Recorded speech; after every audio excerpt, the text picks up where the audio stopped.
So,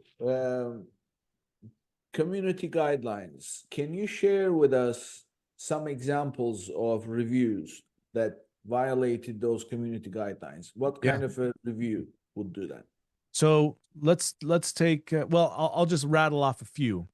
If there's competitor information in there, so something like, especially if it's competitor to Amazon, like I found this at with a better price at Target, right?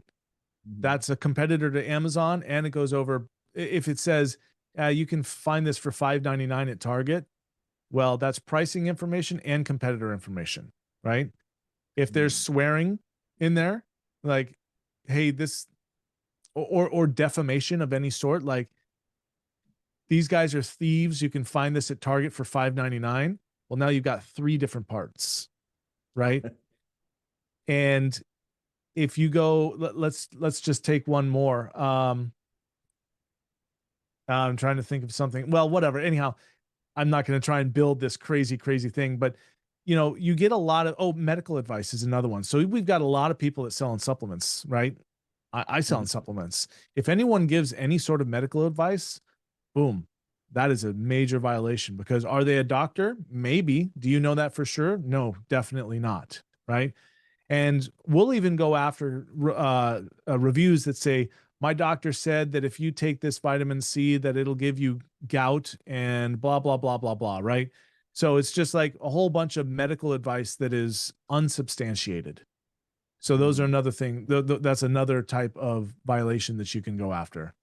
But in the community guidelines, there are lots of different things in there that would constitute a violation in a review. And it doesn't even necessarily have to be a review that 100% violates. It could be a section of review. Now, we've found that the higher the percentage of a review that's in violation, the greater chances of it getting removed. But then again, you get these cases where there's like a 10% violation and it says, yeah, this brand is better, I don't like this brand, and the other brand is less expensive, right? Something like that. And it gets removed. And there will be another review that says Target.com is so much better, their prices are way better, their customer service is better, I hate Amazon. And that's an extreme example, of course. Maybe not Target.com, but let's just say Target, right? And they'll be like, no, we don't see anything wrong with this review. It's like, okay, well, actually, you're blind. So, the next thing about getting those reviews removed, let's take that extreme example, it's persistence. That's the biggest thing, is most sellers, they just don't have the time that it takes to get these reviews removed, because it is a very lengthy process. Sometimes, most of the time. But it's, they'll send an email to community help. They'll click on that report button once, maybe twice. And the report button, I mean,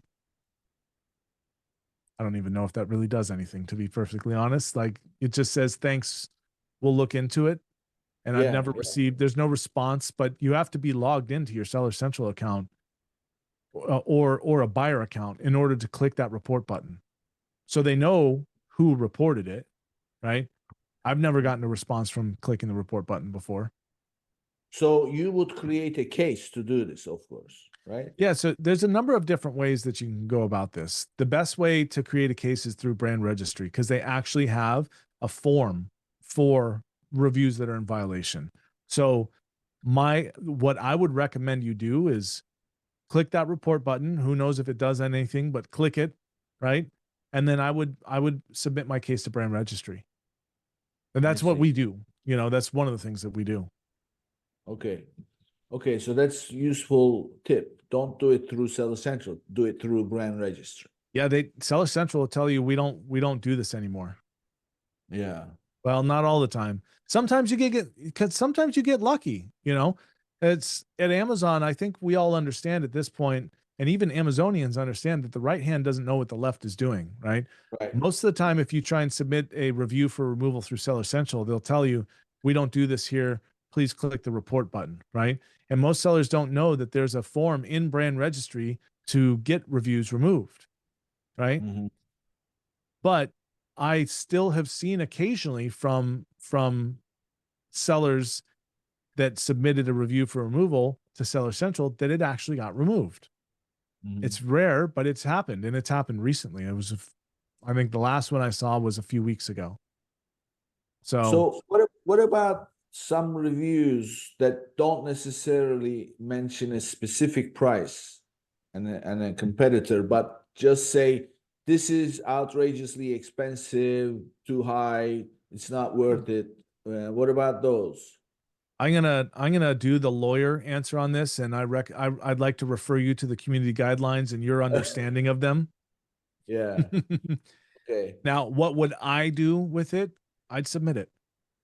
you would. Yeah. Okay, because it's not up to somebody to decide really. It's they are influencing. And okay, so I have a couple of questions here for different